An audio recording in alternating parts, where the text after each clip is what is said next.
Tharad sessions કોર્ટે આપ્યો ઐતિહાસિક ચુકાદો। આરોપીને સજા સાથે ફરિયાદીને પણ દંડ ફટકાર્યો છે। આરોપીને 20 વર્ષની સજા સાથે 1 લાખનો દંડ ફટકાર્યો છે। 4 વર્ષ અગાઉ સગીરાને યુવક ભગાડી ગયો હતો। લલચાવી લગ્ન કરવાના ઈરાદે યુવક ભગાડી ગયો હતો।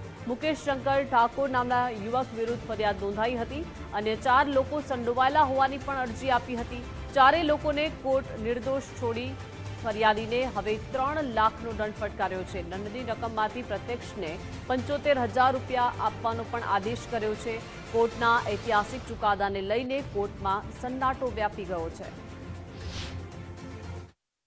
બંને પક્ષોની દલીલોને સાંભળ્યા બાદ નામદાર કોર્ટે આરોપીને પોક્સોની વિવિધ સેક્શનોમાં 20 વર્ષની સખત કેદની સજા અને 1 લાખ રૂપિયાનો દંડ ફરમાવેલ છે।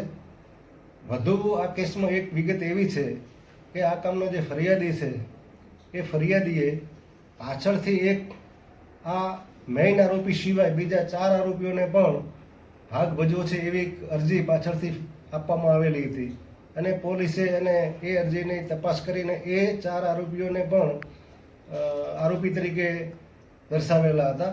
પરંતુ આજરોજ એ કેસ ચાલી જતા આ નામદાર કોર્ટે 4 આરોપીઓને નિર્દોષ ઠરાવીને છોડી મૂકેલા છે અને ફરિયાદીને 3 લાખનો દંડ ફરમાવેલો છે અને એ 3 લાખના દંડની જો ભરે તો દરેક જે નિર્દોષ છૂટેલા આરોપીઓને પ્રત્યેકને 75,000 રૂપિયા ફાળવી આપવા માટેનો હુકમ કરેલો છે।